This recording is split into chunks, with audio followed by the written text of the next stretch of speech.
The moment you've all been waiting for. I had the great honor and fortune to be on the search committee for our senior Cantor, and I can tell you when we came across Cantor Tifani Coyot, it wasn't even a close call. She was just awesome in all human dimensions, physical, mental, spiritual, social. She captivated all of us, and you're going to learn for yourself why we're so fortunate to have her part of our clergy team here at Beth Am. So, without further ado, Cantor Tifani Coyot.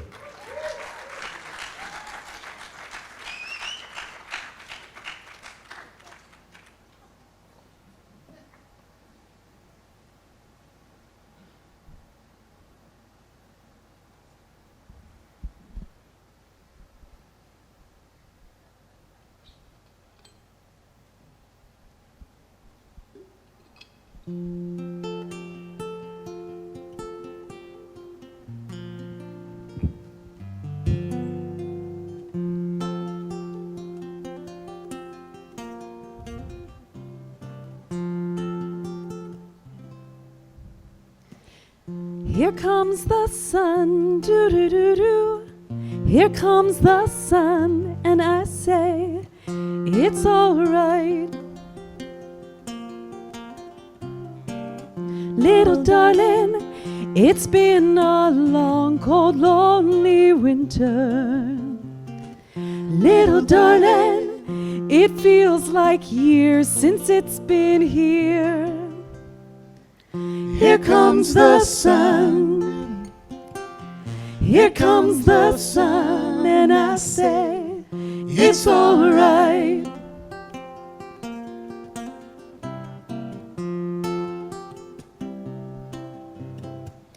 Little darling, the smells returning to our faces.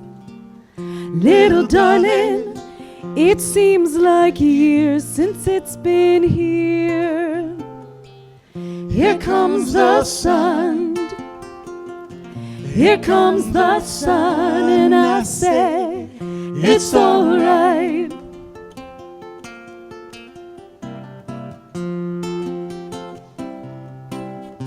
Sun, sun, sun, here it comes. Sun, sun, sun, here it comes.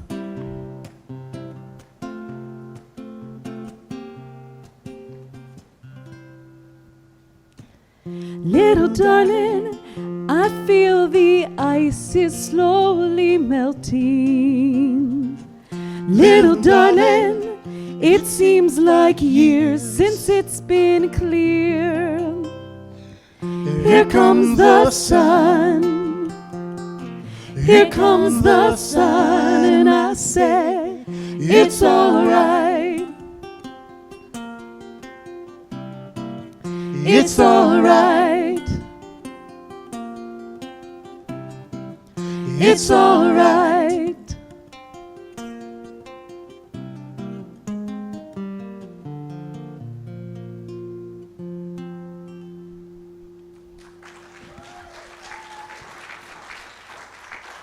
Billy Whitman and Andrea Levine, thank you so much. And this is going to be a little bit of a one-woman show with some backup musical accompaniment tonight. It is so incredible to be here in person with this group of people. It brings me so much joy to see you here and to eat and to drink together. I hope you had my signature cocktail, the Cantorini, Cointreau, and some tequila. I thought maybe like Sanctuary on the beach, but that seemed a little taboo. Maybe next time.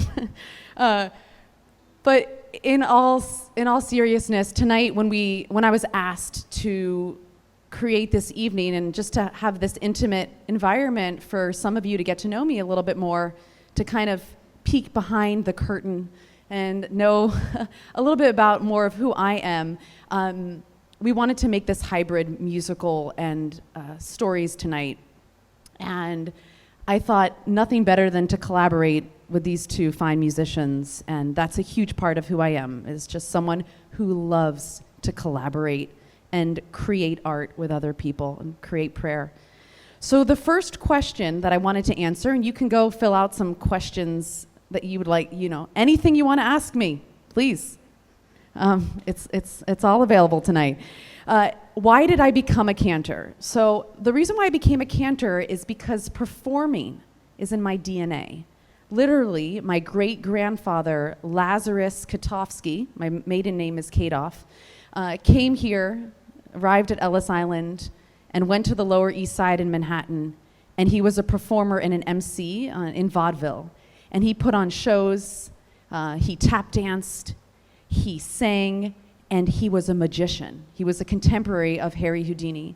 And we named my youngest, Raphael, after him. His name is Raphael Lazarus Coyot, because we hope that this tradition of performing is something that continues to be passed on in our DNA. My dad is the funniest person I've ever met in my life. He's so funny that he tells the same joke over and over again. And even if you've already heard the joke, you laugh with him because he's hysterical, crying. He thinks he's so funny. So I got to grow up around him, and my sister, who I hope all of you will meet one day, is an amazing dancer and performer as well. I grew up with musical theater in my house. The cassette tape Guys and Dolls got stuck in my dad's Toyota for 2 years. So if you ask me to sing any number from Guys and Dolls, I know it. So Rabbi Aklepi, take note. Any song you want. And I love musical theater so much because there's something about singing and dancing and performing through life. I mean, imagine if every time you were sad, you just busted into song and sang your heart out. Or when you got so happy, you jumped up and started tap dancing on the table. I want to live in that world, and so I'm trying to create it all the time. Another thing that contributed to me becoming a cantor was, as a child, I was deeply spiritual. I don't know where I got this from, but when I had some tough times as a child, I remember going into my room, and no one taught me this, but praying on my bed, like in English, to God, and just asking God for things and feeling God's comfort. And so that connection to something greater than myself has been there for me throughout my life. And I love people.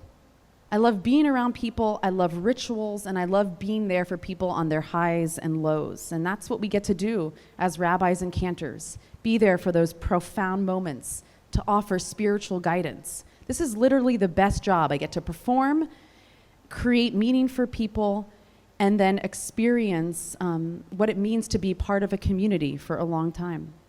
Now, if you were on the search committee, which a few of you were, you know that it was at my bat mitzvah where I decided I wanted to become a cantor. I was leading my prayers, singing the Ve'ahavta, looked out, saw my family gazing at me with such pride and admiration. I said, I'm going to do this the rest of my life. And the rest is history. And it brought me to Jewish youth group and Jewish camping, cantorial school. A fun fact about me, I was the youngest, I think I'm the youngest cantor to ever be ordained, and the first cantor to also get a master's in Jewish education at the school in New York. So I have those dual degrees, and I went right from high school, college, to cantorial school. One of the best blessings at that time was I got to go to France. And I got to be a scholar and an artist in residence in France because you all know by now, my husband Loïc, on parle français en la maison. I hope you heard me talk about it at Rosh Hashanah. But we speak French in my house, and my husband is originally from France, and that's such a big part of our identity. From France, from New York, we went right to Los Angeles. Los Angeles seemed warm, it seemed exciting, like a new adventure. And it was always a dream of mine to actually move to Florida, because I thought the weather would be even better in Florida than it was in Los Angeles. Now I know the truth. And we went to Los Angeles, and we had a fabulous 11 years there. And so this brings us to our next song. Thought it was appropriate tonight.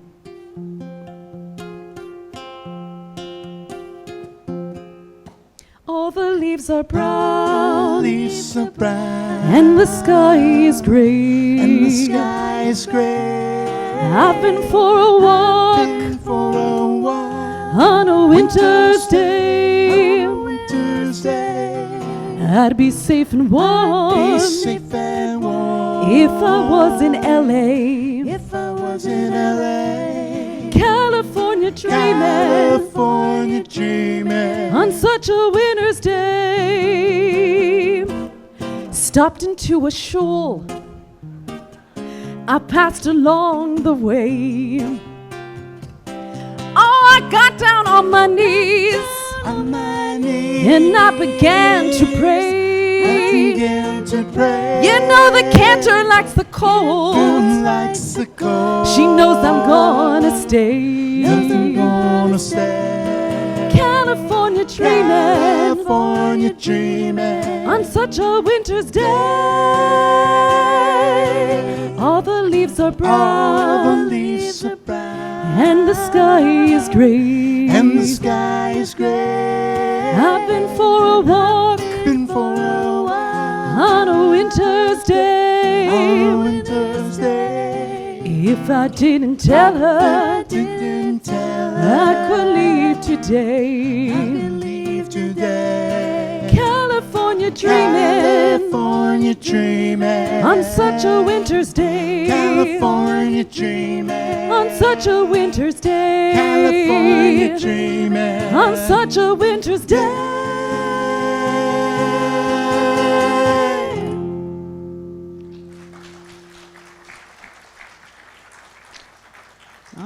Nice. So California was great.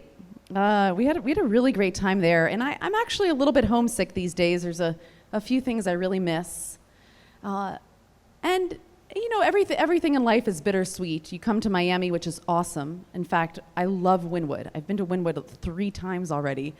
It actually reminds me a little bit of LA, like Abbott Kinney vibe, and then you take in those memories. And you keep them close to you and you return, and then you create new ones here. We got to Miami really because of a conversation on the phone with Rabbi Barris. I don't know, he's a pretty good salesman. But every single thing he told me about Beth Am has come true so far, and my children love the day school. It is really, really the warm, beautiful place that he promised it would be. And I feel like during COVID-19, we all started to reevaluate our values and to think and to shift our perspectives a little bit. And my husband and I knew it was time for a change. And it's nice to be on this coast and to be able to have conversations with people at the right time of day. And I can't wait for New Year's when the ball will drop at the right time. I've been going to bed at 9:15 for 11 years. It's going to be incredible. So it's really nice to be here. And this next song we wanted to sing tonight, it talks about a taxi ride. And my last memory of our house in Culver City was the moving truck taking all of our stuff, and we were left with 11 suitcases, a stroller, 2 car seats, and 4 people on our front lawn. And I looked at it and I said, how are we going to get this to Miami? It seemed like a very daunting task at hand, but we did it with the help of 3 cars. And we got here, and it's so good to be here.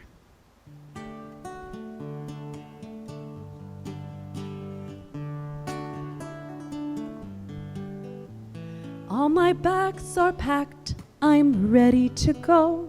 I'm standing here outside the door. I hate to wake you up to say goodbye. You can sing with us. But the dawn is breaking, it's early morn. The taxi's waiting, he's blowing his horn. Already I'm so lonesome I could die. So kiss me and smile for me. Tell me that you'll wait for me. Hold me like you'll never let me go. 'Cause I'm leaving on a jet plane. Don't know when I'll be back again. Oh, babe, I hate to go. There's so many times I've let you down, so many times I've played around. I tell you now, they don't mean a thing. Every place I go, I'll think of you. Every song I sing, I'll sing for you. When I come back, I'll bring your wedding ring. So kiss me and smile for me. Tell me that you'll wait for me. Hold me like you'll never let me go. 'Cause I'm leaving on a jet plane. Don't know when I'll be back again. Oh babe, I hate to go. Now the time has come to leave you. One more time, let me kiss you. Then close your eyes and I'll be on my way. Dream about the days to come when I won't have to leave alone. About the times I won't have to say. So kiss me and smile for me. Tell me that you'll wait for me. Hold me like you'll never let me go. 'Cause I'm leaving on a jet plane. Don't know when I'll be back again. Oh babe, I hate to go. I'm leaving on a jet plane. Don't know when I'll be back again. Oh babe, I hate to go. I hate to go.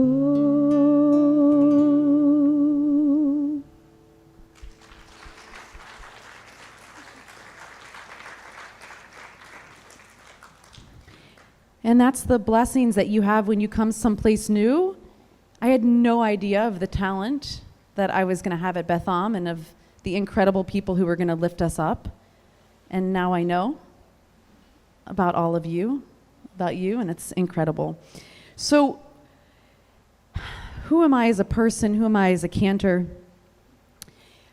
There's a number of key values that I like to live my life by. And when I provide spiritual counseling or work with wedding couples, I always come back to core values. What are your core values? And how do we make decisions on those core values? Someone recently, I like to think of myself as being authentic. It's my number one core value. And someone, a good friend recently said, coined the term authentifany. Get it? Authenticity, authentifany. So I've just been holding that around and just close to me, authentifany. And to create relationships, to grow in life, to have compassion, to be creative, to grow in wisdom as I get older. And those are just some of the key values that keep me grounded. But many of you know, I am a member of PB&J, plant-based Judaism at Temple Beth Am. I'm also on the Peloton Facebook Beth Am group as well. And for me, the mind-body-spirit connection is essential. And so the Torah that I constantly live my life by is that when we wake up in the morning, there are a series of 3 prayers that we have to say. There is the prayer Asher Yatzar, thanking God for our bodies, Elohai Neshama, thanking God for our breath and our soul and our spirit, and then the prayer Nasim B'chol Yom, thanking God for our intellect. And so we have the mind-body-spirit connection ingrained in Judaism every day. So I like to think, what can I do today to nourish each of these? And that's how I live my life. I wake up at 5:15 or 5:30 in the morning, go to my Peloton, and it's my alone time to really like focus and to breathe. And I'm so grateful for those moments. I actually think of sometimes my best creative ideas when I'm out running in 98 degrees humidity of Florida. I was telling someone earlier, my running mile time has gone down by 2 minutes. Someone recently was taking me out for lunch and said, "Oh, Rabbi Barris told me you were a halachic vegan," which is a term he coined. So I like to think about the same thing with I have certain values around the way I eat, and I try to live this plant-based lifestyle as my own version of kashrut.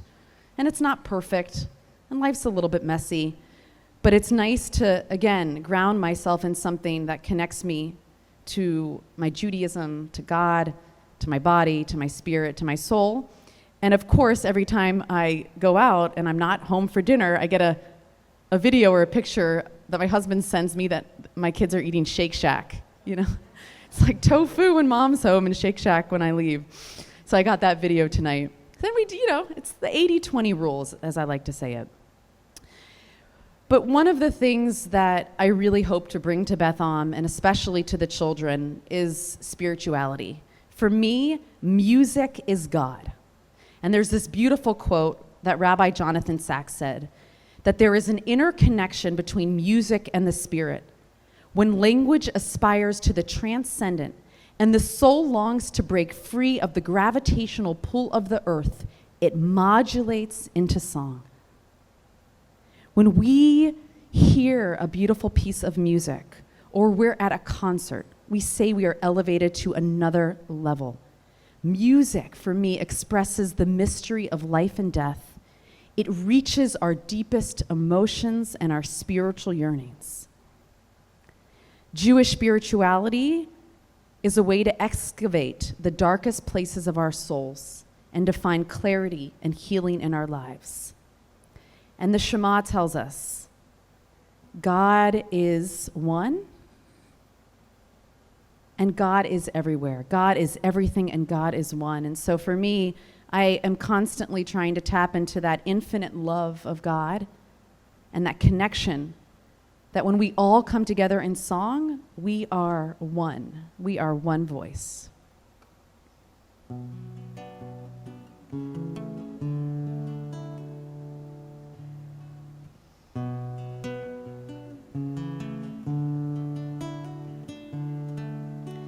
This is the sound of one voice, one spirit, one voice, the sound of one who makes a choice. This is the sound of one voice. This is the sound of one voice. This is the sound of voices too. The sound of me singing with you, helping each other to make it through. This is the sound of voices too. This is the sound of voices too.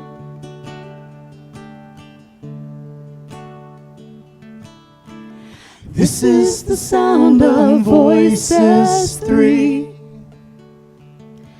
singing together in harmony, surrendering to the mystery. This is the sound of voices three. This is the sound of voices three.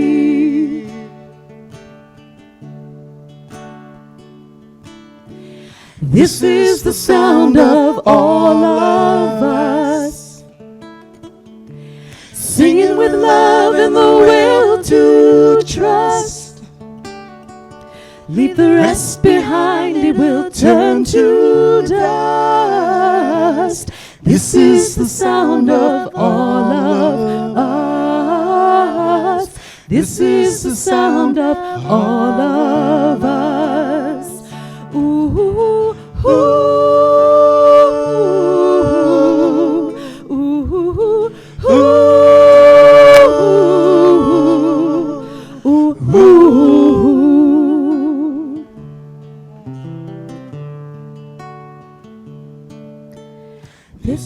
the sound of one voice. One people, one voice. A song for every one of us.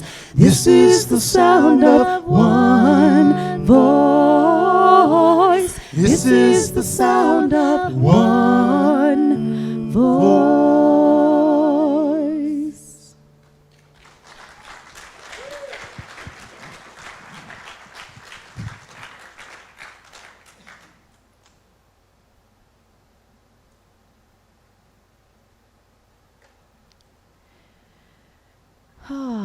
Did anyone fill out a question card?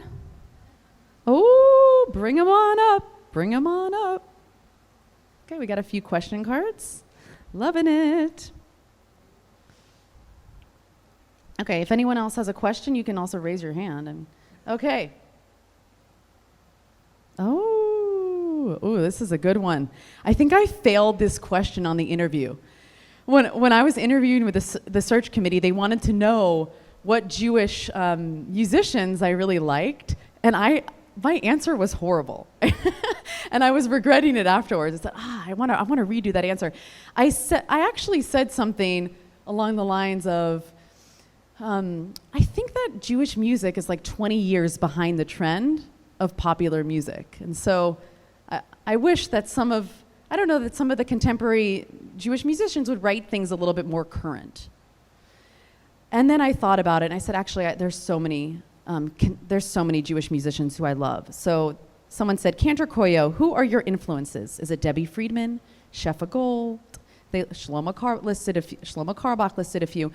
My favorites out there right now are definitely Nava Tehillah. I mean, you should all know by now with the high holidays that I love the Yay la la la la la la la, which was written by Nava Tehillah, which is a fantastic group in Israel. I think that the music happening in the liberal Jewish communities in Israel right now is at the cusp and the cutting edge of Jewish music. So Nava Tehillah, Beit Tefillah Yisraeli, they are taking the modern Israeli song of the last 30 years and they're setting it to prayer. And it's really beautiful what they're doing there. And I love Alana Arian. I think what she's writing is stunning and gorgeous. And I grew up in the camps. So Debbie Friedman, I saw her in concert at Kutz Camp when I was there in the early 2000s. And the best thing happened to me later in life. My 4th year of cantorial school, Debbie Friedman came to the campus.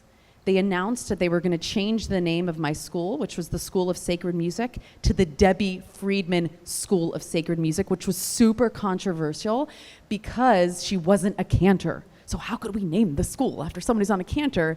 And the answer is always the same answer. If someone donates a lot of money, you can always name the school after that person, whoever they want.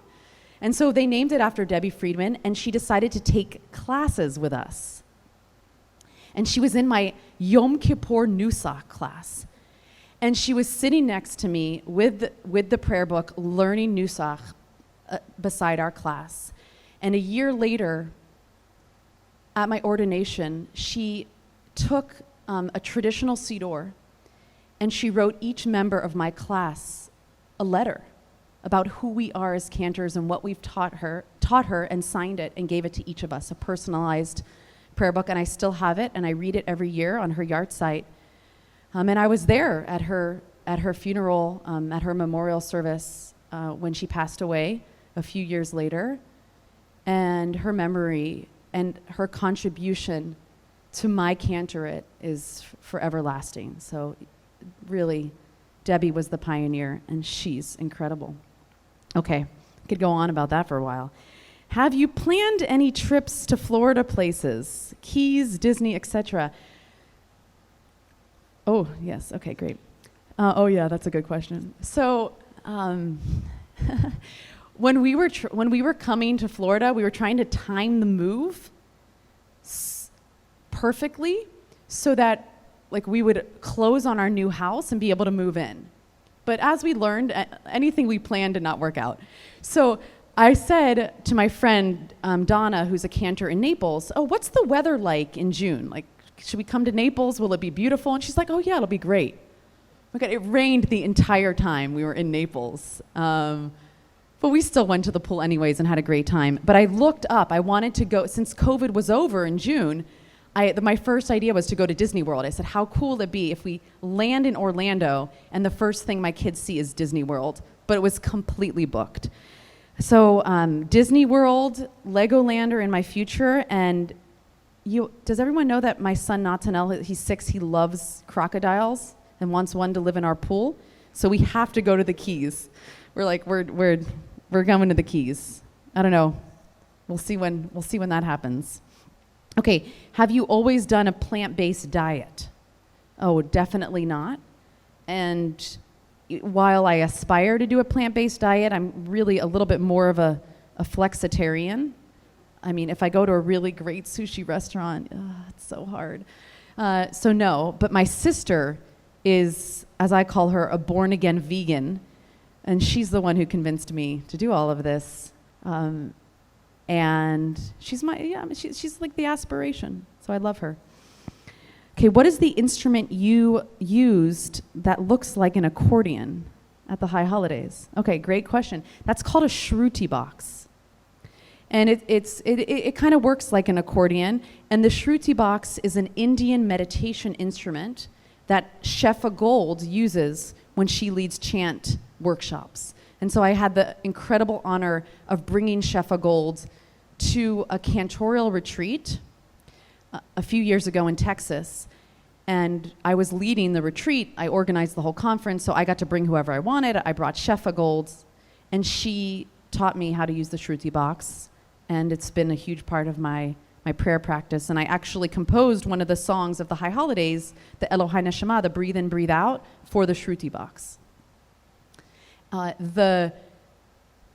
We had a village at Temple Isaiah where I was the cantor for 8 years in Los Angeles, and the village was a group of people who decided to age in place together, and it was a partnership with another synagogue. It was an incredible community. They do all their own programming, and they love the shruti box so much that they asked me to lead an hour-long program where I only talked about the shruti box and used the shruti box. So, future programming ideas if anyone's interested.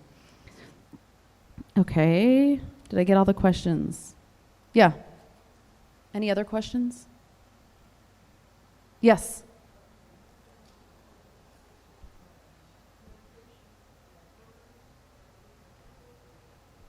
Say that again?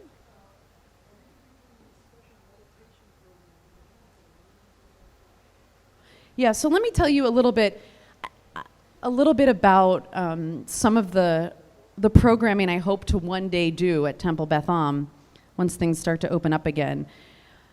I really like to think outside the box and think about innovation, because while so many of us love the tradition and know about how important it is to come to synagogue and to pay membership and be part of a community, I really think like the next generations coming up don't feel the same way that we feel. And so how are we going to get them in the doors? How are we going to get them hooked to Judaism? And I think a lot about that. And so one of the things that I've loved doing is having multi-generational choirs, choirs with really tiny kids, choirs with parents in the religious school and in the day school, getting them to sing together, and then maybe coming together with all the different choirs and having a really cool event.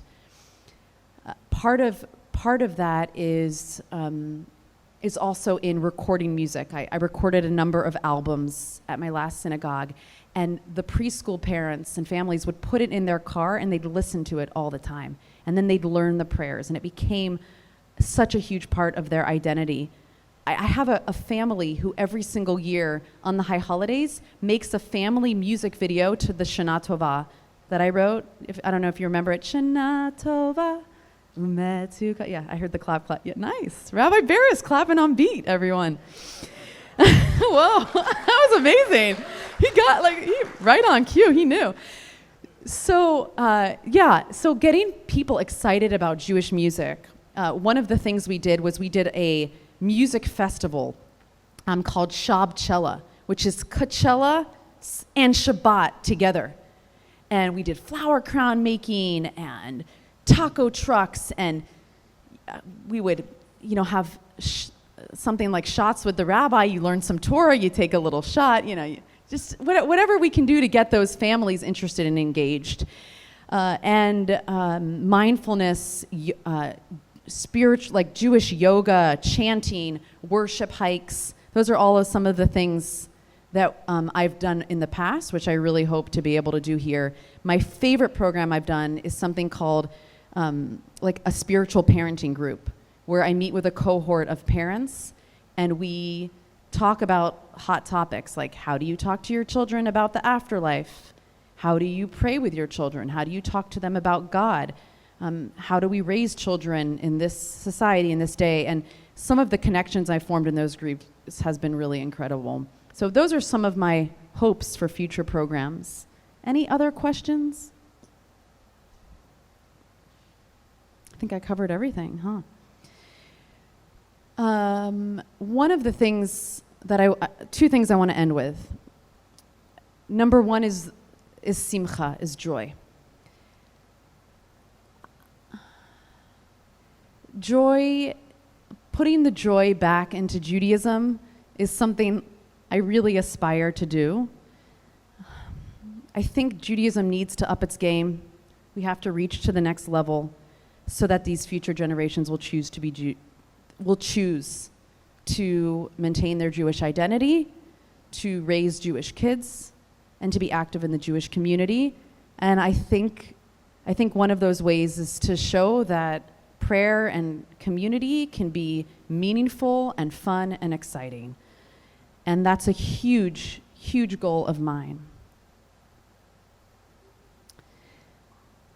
My final prayer that I wanted to leave you all with tonight is a special song. I actually had the opportunity to sing it last Friday at services, but it really feels appropriate this week. Our Torah portion this week is Noah, is Noach, and the story of the ark and the rainbow.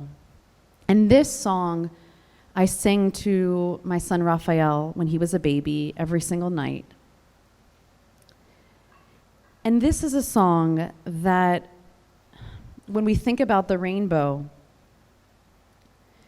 I just imagine people throughout time looking up at the sky after a storm and seeing that beautiful arching bow of light with the orange and the scarlet and the green and blue.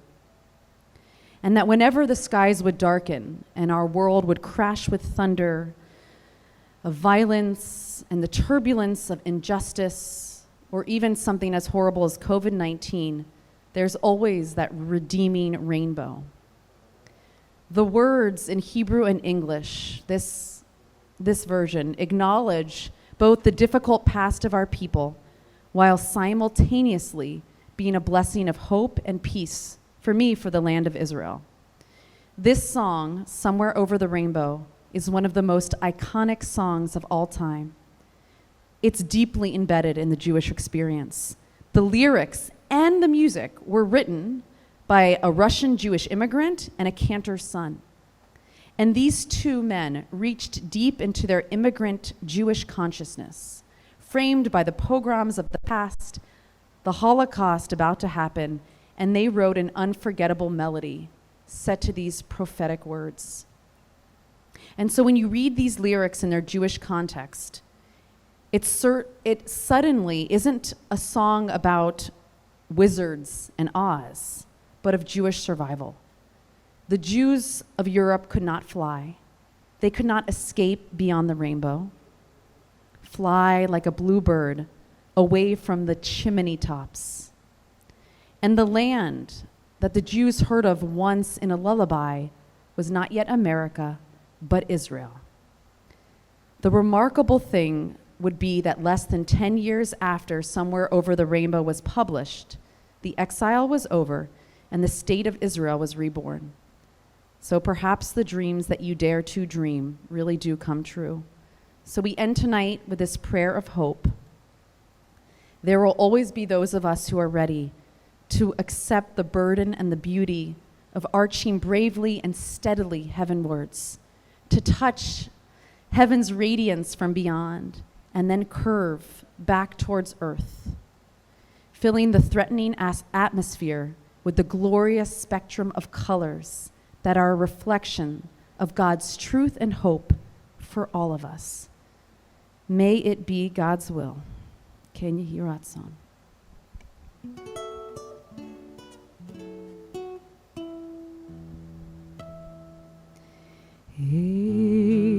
אישה מעבר לקשת בענן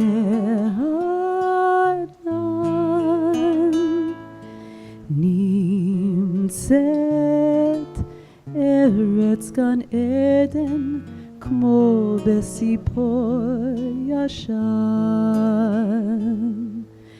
אישה מעבר לקשת במרומים שם כל חלומותיך בן רגע מתגשמים אם עוד מעט ייפול כוכב הוא את שמיים צבא זהב הלילה ואז בארץ הפלאות שוב יתגשמו המשאלות החק למעלה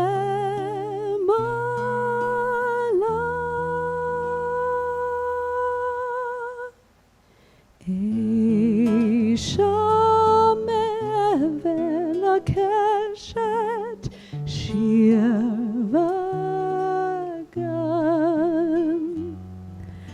שם אבן הקשת לו רק לעוף ניתן. Sing with me. Somewhere over the rainbow bluebirds fly. If birds fly over the rainbow, why then, oh why can't I? If happy little bluebirds fly way up above the rainbow, why, oh why can't I?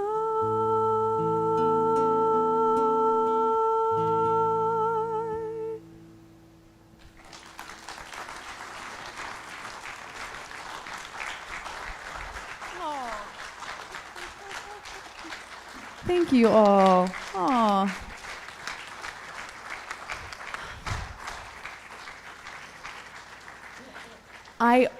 I almost lost it in tears seeing people's mouths moving. Like how extraordinary and how grateful I am to see you singing with me. What the best blessing of this night. This has been truly extraordinary. Thank you to the Brotherhood for organizing this, for reaching out to me, to asking me to introduce myself to the community and to share this music. Thank you again to Billy and to Andrea, Billy Whitman and Andrea Levine for their just incredible partnership and beautiful musical stylings. Like I couldn't be any more lucky and grateful to work with such incredible, classy musicians here at Beth Am. Thank you to the incredible rabbis. Thank you for being here tonight. Thank you to Dan and to High Road Construction for fixing my house one day and for sponsoring this event and just for taking care of us. And thank you to Les for the beautiful food. Thank you to our fabulous maintenance and security team and to our support staff. There are so many people who work so tirelessly to create events like this, and we can't thank them all, but you're all amazing.